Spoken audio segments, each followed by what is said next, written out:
Middle-aged journalist Mikael Blomqvist, who publishes the magazine Millennium in Stockholm, has lost a libel case involving damaging allegations about billionaire Swedish industrialist Hans-Erik Wennerström, and is sentenced to 3 months in prison, facing jail time and professional disgrace.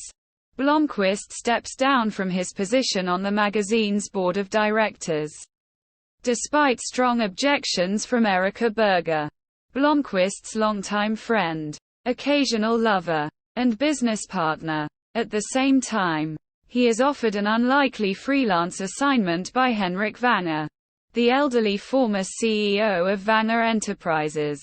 Blomqvist accepts the assignment, unaware that Wanger commissioned a comprehensive investigation into Blomqvist's personal and professional history, carried out by gifted private investigator Lisbeth Salander.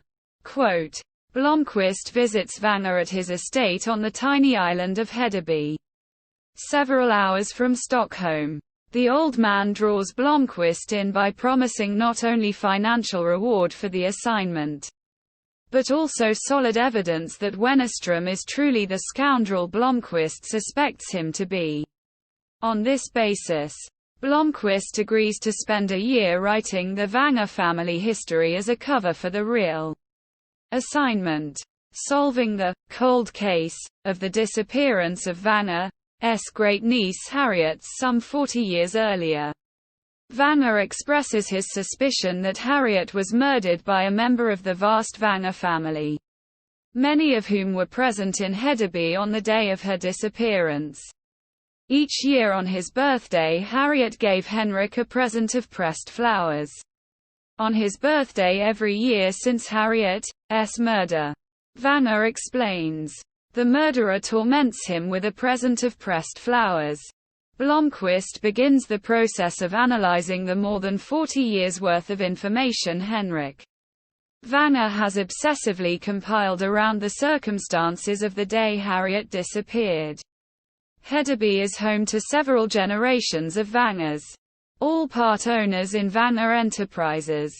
Under the pretext of researching the family history, and due to the small size of the island, Blomqvist soon becomes acquainted with the members of the extended Wanger family who are variously mad, uninterested, concerned, hostile, or aloof. Blomqvist immerses himself in the case. Eventually Lisbeth Salander is also brought in, now to assist him with research using her skills as a computer hacker. Ultimately the two discover that Harriet's brother Martin, now CEO of Wanger Industries, has been systematically abusing and killing women for years.